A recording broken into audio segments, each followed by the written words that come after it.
Hello friends, welcome to civil success point. आज हम उत्तराखंड के टॉपिक में एक नया टॉपिक पढ़ेंगे जो कि होगा उत्तराखंड राज्य में गोरखा शासन।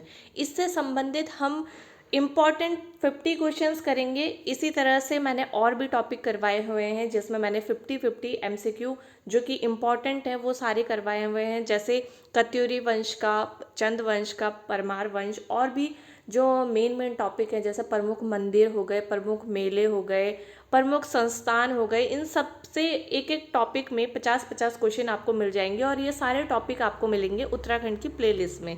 तो जा करके आप उत्तराखंड की प्लेलिस्ट देखिए, फिर आप देखना वहाँ पर कितने टॉपिक हैं, कितने टॉपिक के क्वेश्चंस मैंने करवाए हुए हैं इसी तरह।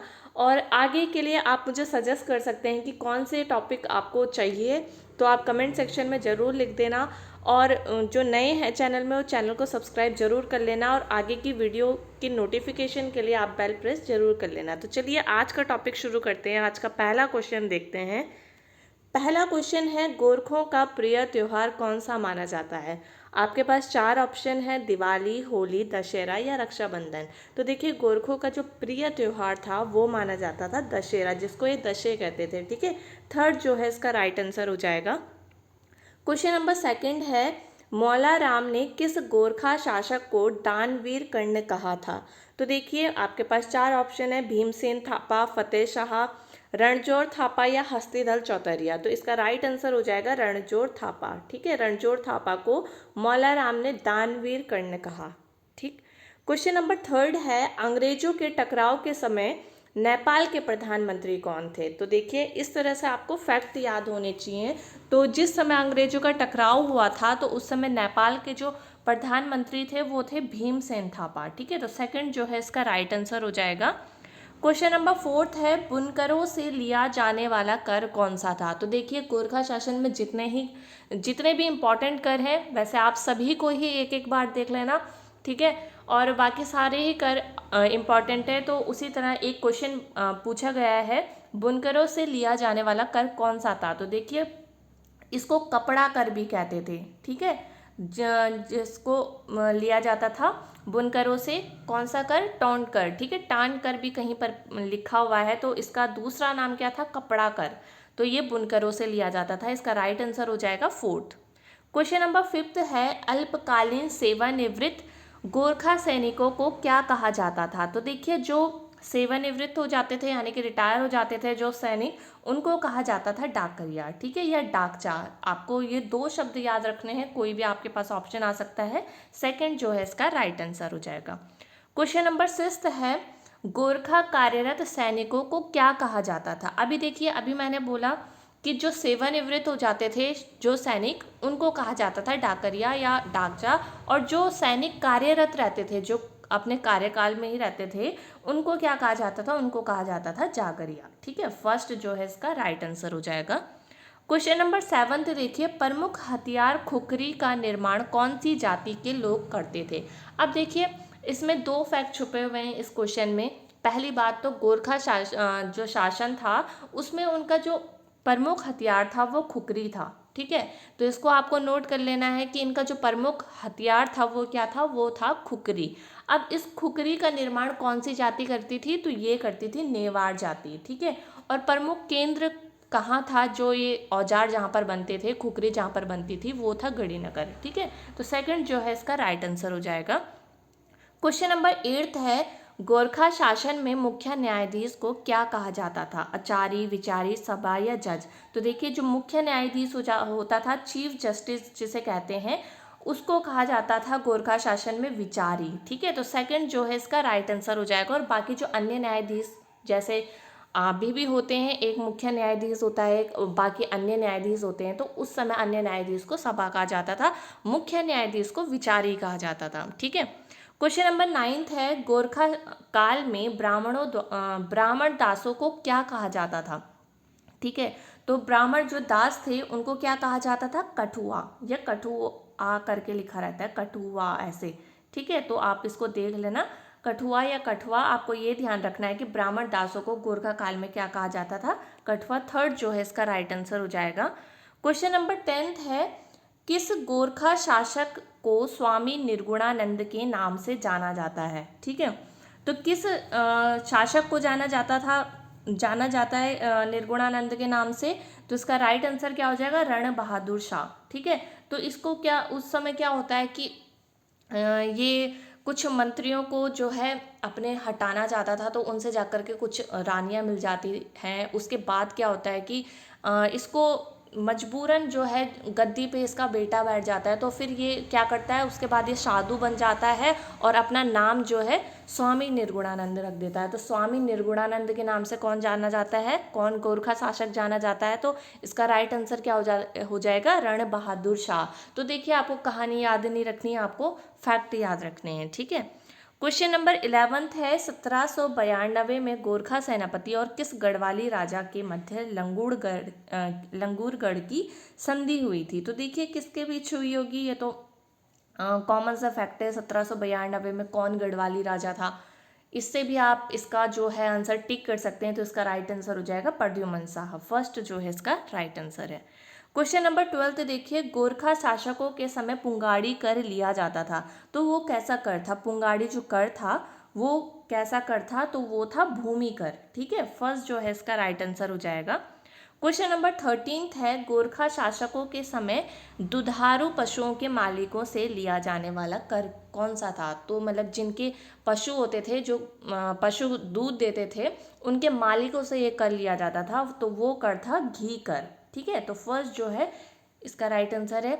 बहुत इजी क्वेश्चन है, घी से आप याद कर लेंगे इसको।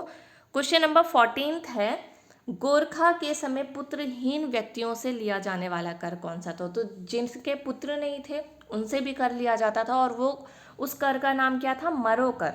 ठीक है, तो थर्ड जो है इसका राइट आंसर हो जाएगा। क्वेश्चन नंबर 15 है, महेंद्र चंद्र व गोरखों के मध्य किस स्थान पर युद्ध हुआ था? तो देखिए, ये जो युद्ध हुआ था 1790 में हुआ था, और हवाल बाग नामक स्थान पर ये युद्ध हुआ था। तो फर्स्ट जो है इसका राइट आंसर हो जाएगा। क्वेश्चन नंबर 16 देखिए, कुमाऊं पर गोरखा आक्रमण के समय नेपाल का राजा कौन था? अभी मैंने पूछा था कि नेपाल का प्रधानमंत्री कौन था, तो उसका आंसर होगा आपका भीमसेन थापा।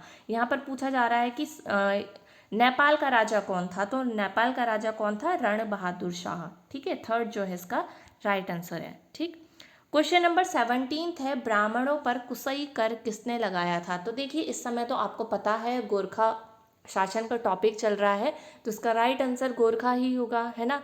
पर जो पेपर आपका आता है उसमें आपको पता नहीं चलता ये टॉपिक किस टॉपिक से क्वेश्चन पूछा गया है, और ऑप्शन आपके पास इसी तरह आते हैं। तो देखिए, आपको ध्यान रखना है, जो एक कुसई कर लगाया गया था ब्राह्मणों पर, वो गोरखों द्वारा लगाया गया था। ठीक है, तो सेकंड जो है इसका राइट आंसर है। ठीक, क्वेश्चन नंबर 18 देखिए, नेपाल का बिस्मार्क और आधुनिक नेपाल का निर्माता किसे कहा जाता है? तो किसे कहा जाता है? पृथ्वी नारायण शाह को। ठीक है, थर्ड जो है इसका राइट आंसर हो जाएगा। क्वेश्चन नंबर 19 देखिए, कमिश्नर गार्डनर एवं गोरखा सेनापति बम शाह के बीच समझौता किस वर्ष हुआ? तो आपको एग्जैक्ट डेट बतानी है यहाँ पर। तो देखिए, आपके पास जो अभी पेपर हुआ था हाल ही में 31 अक्टूबर को कनिष्ठ सहायक का, उसमें पूछा गया था कि गोरखा शासक में या इसके टाइम पे गोरखा शासन में इनका जो लास्ट सूबा था वो कौन था? लास्ट मतलब अंतिम सूबेदार कौन था? ऐसा क्वेश्चन पूछा गया था। तो देखिए, बमशाह था। ठीक है, तो बमशाह और गार्डनर के बीच एक समझौता हुआ था, उसकी डेट आपको बतानी है। और देखिए, डेट जो है आपको बिल्कुल अच्छे से याद रखनी है, जो कि है 27 अप्रैल 1815। ठीक है, फोर्थ जो है इसका राइट आंसर हो जाएगा। क्वेश्चन नंबर 20 है, 36 रकम 32 कलम की व्यवस्था किस शासकों के शासनकाल में थी? तो देखिए, ये जो व्यवस्था थी ये चंद शासन में थी, पर इसको हटा किसने दिया था? अगर इस तरह से क्वेश्चन आता है फिर आपका आंसर होगा गोरखा। ठीक है, तो गोरखा ने इसको समाप्त कर दिया था। तो फिलहाल इस क्वेश्चन का आंसर जो है वो फर्स्ट है, चंद शासन। ठीक है, क्वेश्चन नंबर 21 है, खलंगा किला किस जनपद में स्थित है? तो देखिए, ये किस जनपद में है? ये है देहरादून में। फर्स्ट जो है इसका राइट आंसर हो जाएगा। क्वेश्चन नंबर 22 है, गोरखा का पहला सूबेदार था वह पहला भूमि बंदोबस्त किसने किया था? तो दो क्वेश्चन आपको यहीं मिल गए कि पहला सूबेदार कौन था और पहला भूमि बंदोबस्त किसने किया था। मतलब आपको यहाँ पर पता चल रहा होगा, जो पहला सूबेदार था उसी ने ही पहला भूमि बंदोबस्त किया था। तो वो कौन था, जोगमल शाह था। और 1791-92 में ये जो भूमि बंदोबस्त, पहला भूमि बंदोबस्त हुआ था गोरखा द्वारा। ठीक है। क्वेश्चन नंबर 23 है, गोरखा शासन काल में दासों की बिक्री का मुख्य केंद्र कहाँ था? तो मुख्य केंद्र कहाँ था, हरिद्वार में था। ठीक है, तो फर्स्ट जो है इसका राइट आंसर हो जाएगा।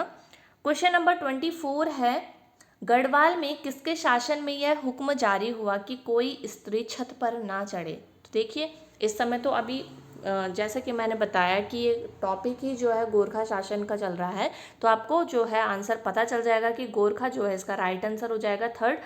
ठीक है, पर जो आपके पास उस समय क्वेश्चन आएंगे तो आपको एग्जैक्ट पता होना चाहिए कि इसमें ये जो हुक्म जारी हुआ था वो गोरखा के ही टाइम पर हुआ था।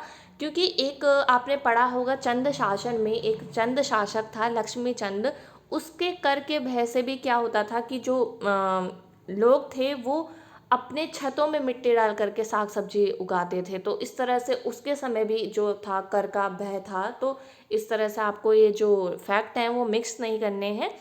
इस क्वेश्चन का जो आंसर है वो क्या हो जाएगा, गोरखा। ठीक है। क्वेश्चन नंबर 25 है, 18वीं सदी के मध्य तक नेपाल में छोटी छोटी 24 रियासत में विभक्त था जो नेपाल था, जिसे पुकारा जाता था। तो किस नाम से वो पुकारा जाता था? देखिए 24 से 24 ही। ठीक है, थर्ड जो है इसका राइट आंसर हो जाएगा। क्वेश्चन नंबर 26 देखिए, गोरखों ने कुमाऊं पर अधिकार किया था। तो कब किया गया था गोरखों द्वारा कुमाऊं पर अधिकार? तो ये किया गया था 1790 में। तो 1790 से 1815 तक जो है इनका शासन चलता है। 25 वर्ष तक जो है कुमाऊं पर ये अधिकार करते हैं। ठीक है, तो इसका जो राइट आंसर हो जाएगा वो हो जाएगा सेकंड 1790। क्वेश्चन नंबर 27 है, गोरखों ने गढ़वाल राज्य पर प्रथम बार आक्रमण कब किया? अब देखिए ये क्वेश्चन पूछा गया था शायद आबकारी के एग्जाम में। तो देखिए यहाँ पर पूछा गया है प्रथम बार आक्रमण। ठीक है, अभी ये नहीं पूछ रहा है कि गढ़वाल पर अधिकार कब हुआ गोरखों का, यहाँ पर पूछा जा रहा है प्रथम बार आक्रमण कब हुआ। तो प्रथम बार आक्रमण 1791 में हुआ था। ठीक है, तो थर्ड जो है इसका राइट आंसर है। क्वेश्चन नंबर 28 देखिए, किस शासक के काल में शोषण की प्रकाष्ठा का एक उदाहरण मंगलवार रात्रि कांड है? तो देखिए आपको ये बताना है कि किस शासक के काल में मंगलवार रात्रि कांड हुआ था। ठीक है, तो देखिए आपने क्योट सुना होगा नरशाही का मंगल। ठीक है, तो नरशाह जो है इसका राइट आंसर हो जाएगा। इसके टाइम पर क्या हुआ था, ये जो सूबेदार था इसको जो नागरकोट के सिपाही थे उन पे थोड़ा सा डाउट हो गया था उनकी राजभक्ति पे। तो उसका एक इशारा था कि एक रात्रि में ये सब के सब जो है मारे जाएंगे, और ऐसा ही हुआ भी था। और वो जो रात थी वो मंगलवार की रात थी। तो इसी कारण ये जो कांड है वो मंगलवार रात्रि कांड के नाम से जाना जाता है। तो थर्ड जो है इसका राइट आंसर हो जाएगा। क्वेश्चन नंबर 29 देखिए, गोरखा काल में लोगों को सेवा के बदले भूमि दी जाती थी जिसे क्या कहा जाता था? तो उसको कहा जाता था मानव चौल। ठीक है, फर्स्ट जो है इसका राइट आंसर है। ठीक। क्वेश्चन नंबर 30 देखिए, 1797 ईस्वी में वह कौन था कौन नेपाल नरेश था जो नेपाल नरेश के वकील के रूप में ब्रिटिश रेजिडेंस के पास बनारस गया था? ठीक है, तो कौन हो सकता है, ऐसे काम कौन करता है, जो विभीषण जिसको कहते हैं। ठीक है, तो किसको विभीषण की संज्ञा दी गई थी? तो हर्षदेव जोशी जो है इसका राइट आंसर हो जाएगा फर्स्ट। ठीक है। क्वेश्चन नंबर 31 देखिए, हर्षदेव जोशी को विभीषण की संज्ञा किसने दी? अब देखिए जो कॉमन कॉमन फैक्ट होते हैं वो सभी को ही पता होते हैं। जैसे हर्षदेव जोशी को क्या कहा जाता है, उत्तराखंड का विभीषण, कुमाऊं का विभीषण कहा जाता है। ठीक है, तो ऐसे क्वेश्चन तो आपके पास जो है कम ही आते हैं। अब इस तरह से क्वेश्चन बन के आते हैं कि किसने ये संज्ञा दी? तो किसने दी थी? राहुल सांकृत्यायन ने। ठीक है, तो सेकंड जो है इसका राइट आंसर हो जाएगा। क्वेश्चन नंबर 32 देखिए, चंपावत के बालेश्वर मंदिर का जीर्णोद्धार किसने करवाया था? तो इस तरह से क्वेश्चन जो है इम्पॉर्टेंट हो जाते हैं। 1796 में महावीर थापा ने जो है चंपावत के बालेश्वर मंदिर का जीर्णोद्धार करवाया था। तो सेकंड जो है इसका राइट आंसर हो जाएगा। क्वेश्चन नंबर 33 देखिए, रण बहादुर चंद्रिका की रचना किसने की? तो किसने की थी रण बहादुर चंद्रिका की रचना? ये की थी मौलाराम ने। फर्स्ट जो है इसका राइट आंसर है। ठीक। क्वेश्चन नंबर 34 है, किस वर्ष मून क्राफ्ट कुमाऊं गढ़वाल राज्य होते हुए ऊन की विस्तृत जानकारी हेतु तिब्बत गए। अब देखिए ये क्वेश्चन क्यों पूछा गया है, क्योंकि ये जो आपके पास ईयर दिख रहे हैं, ये जो ईयर है इस समय गोरखा शासन था, ठीक है, कुमाऊं गढ़वाल पे, तो इसलिए ये क्वेश्चन पूछा गया है। तो मून क्राफ्ट जो था वो ऊन की जानकारी लेने के लिए कुमाऊं गढ़वाल होते हुए तिब्बत जो है 1812 में गया, ठीक है। तो 1812 आप याद रखेंगे, सेकंड जो है इसका राइट आंसर हो जाएगा। क्वेश्चन नंबर 35 है, गणनाथ डांडा का युद्ध किस वर्ष हुआ? आपको एग्जैक्ट बताना है, जिसमें हस्तिदल चौतरिया जो था वो मारा गया था। तो इसकी एग्जैक्ट डेट है 23 अप्रैल 1815, ठीक है। सेकंड जो है इसका राइट आंसर हो जाएगा। क्वेश्चन नंबर 36 है, देहरादून के खलंगा किले के आक्रमण में अंग्रेजों का नेतृत्व किसने किया? तो देखिए ये भी इंपॉर्टेंट क्वेश्चन है। अंग्रेजों का नेतृत्व इसमें किसने किया था? मेजर जनरल जिलेस्पी ने, ठीक है। सेकंड जो है इसका राइट आंसर है, ठीक। क्वेश्चन नंबर 37 है, लंगूरगढ़ का युद्ध किसके बीच हुआ? तो देखिए ये आप बता सकते हैं किसके बीच हुआ था। अभी एक क्वेश्चन पूछा भी गया था, प्रद्युमन शाह और गोरखा के बीच। फर्स्ट जो है इसका राइट आंसर हो जाएगा। क्वेश्चन नंबर 38 है, कुमाऊं में गोरखों ने कितने वर्ष शासन किया? ठीक है, तो कुमाऊं की बात की जा रही है, तो अभी मैंने बताया आपको 25 वर्ष जो है इन्होंने शासन किया था। फोर्थ जो है इसका राइट आंसर है। क्वेश्चन नंबर 39 है, गोरखों ने किस नदी के माध्यम से राज्य में प्रवेश किया? तो किस नदी के माध्यम से राज्य में प्रवेश किया गोरखों ने? तो इसका राइट आंसर हो जाएगा काली नदी के माध्यम से। तो फर्स्ट जो है इसका राइट आंसर है। क्वेश्चन नंबर 40 है, खलंगा के नायक पुस्तक किसने लिखी? तो देखिए ये क्वेश्चन अच्छा है, और ये जो पुस्तक है वो लिखी धन बहादुर सिंह ने, ठीक है। सेकंड जो है इसका राइट आंसर हो जाएगा। क्वेश्चन नंबर 41 है, गोरखलियों में गरुड़ जाति के जो लोग थे वो अपना इष्ट देवता किसको मानते थे? तो इसका राइट आंसर क्या हो जाएगा? मोष्टा, ठीक है। तो सेकंड जो है इसका राइट आंसर है। क्वेश्चन नंबर 42 है, गोरखा काल में शिल्प कर्मियों को क्या कहा जाता था?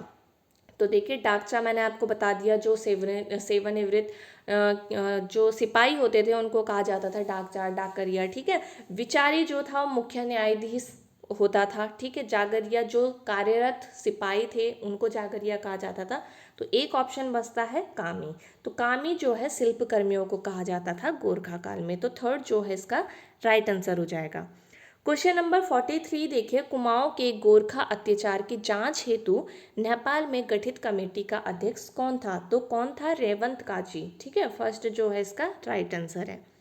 क्वेश्चन नंबर 44 देखिए, अलविदा कुमाऊं, कुमाऊं से गोरखों की वापसी पुस्तक किसने लिखी? तो देखिए ये क्वेश्चन भी अच्छा है। ये पुस्तक जो है प्रोफेसर एल वर्मा ने लिखी है, ठीक है। बाकी सीएम अग्रवाल की एक बुक है, ठीक है, जो कि मैं बहुत बार आपको बता चुकी हूँ कि सीएम अग्रवाल ने कौन सी बुक लिखी है, ठीक है। तो ये आप मुझे कमेंट सेक्शन में बताएंगे कि इनकी कौन सी प्रसिद्ध बुक है, ठीक है। क्वेश्चन नंबर 45 देखिए, किसने सतोली परगना के ग्रामों को केदारनाथ मंदिर के सदावर्त हेतु भूमि दान दी?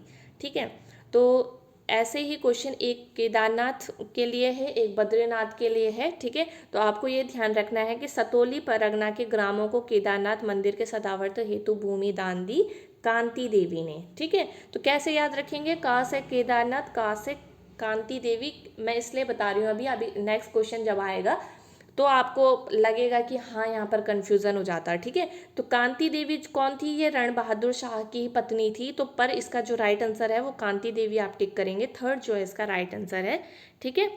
क्वेश्चन नंबर 46 है, उत्तराखंड में काल कोठरी की घटना जोशीमठ में किसके समय घटी थी? तो देखिए ये गोरखा के समय घटी थी, और कहाँ घटी थी? तो ये आपको ध्यान रखना है, जोशीमठ में, ठीक है। थर्ड जो है इसका राइट आंसर हो जाएगा। क्वेश्चन नंबर 47 देखिए, गोरखों ने गढ़वाल को कब जीता? ठीक है, तो कब जीता गोरखों ने गढ़वाल को? जब खुटबुड़ा मैदान में जो है प्रद्युमन शाह मर जाता है, उसके बाद ही जो है गढ़वाल पर उनका अधिकार होता है। तो 1804 जो है इसका राइट आंसर हो जाएगा। थर्ड जो है इसका राइट आंसर है। अभी मैंने एक क्वेश्चन पूछा था कि गोरखों ने प्रथम आक्रमण कब किया था गढ़वाल पे, तो उसका आंसर जो है 1791 होगा, और इसका आंसर 1804 होगा, ठीक है। क्वेश्चन नंबर 48 है, किसने कोटली परगने के ग्रामों को बद्रीनाथ यात्रियों के सदावर्त चलाने के लिए दान में दिया? देखिए अभी मैंने क्वेश्चन पूछा था सतोली परगना के ग्रामों को केदारनाथ के सदावर्त चलाने के लिए किसने दान दिया, तो उसका आंसर क्या था, कांति देवी। और बद्रीनाथ यात्रियों के लिए सदावर्त चलाने के लिए कोटली परगने के ग्रामों को किसने दान दिया, तो ये दान दिया था किसने, रण बहादुर शाह ने। ठीक है, तो इसको आपको ध्यान रखना है, फर्स्ट जो है इसका राइट आंसर हो जाएगा। ठीक। क्वेश्चन नंबर 49 है, कुमाऊं का अंतिम गोरखा सूबा कौन था। Same as it is question जो है अभी पूछा गया था, यूके का जो पेपर हुआ था 31 अक्टूबर को, उस दिन ये क्वेश्चन पूछा गया था। और इसका जो राइट आंसर है वो कौन सा है, बमशा चौतरिया। ठीक है, थर्ड जो है इसका राइट आंसर हो जाएगा। क्वेश्चन नंबर 50 देखिए, गढ़वाल नरेश प्रद्युमन शाह और गोरखों के बीच देहरादून के खुड़बुड़ा के मैदान में निर्णायक युद्ध कब हुआ। तो देखिए बहुत कॉमन क्वेश्चन है, कई बार एग्जाम में पूछा जा चुका है। ठीक है, जिसका आंसर क्या होगा आपका 14 मई 1804। ठीक है, थर्ड जो है इसका राइट आंसर हो जाएगा। तो आज की गोरखा शासन से संबंधित 50 इंपॉर्टेंट क्वेश्चन ये थे। ठीक है, आज की वीडियो में बस इतना ही। आप मुझे नेक्स्ट टॉपिक बताएंगे कि किस में आपको जो है वीडियो चाहिए, किस टॉपिक की आपको वीडियो चाहिए। तो आप नेक्स्ट वीडियो में मिलेंगे, तब तक अपना ध्यान रखिए, बाय बाय, टेक केयर।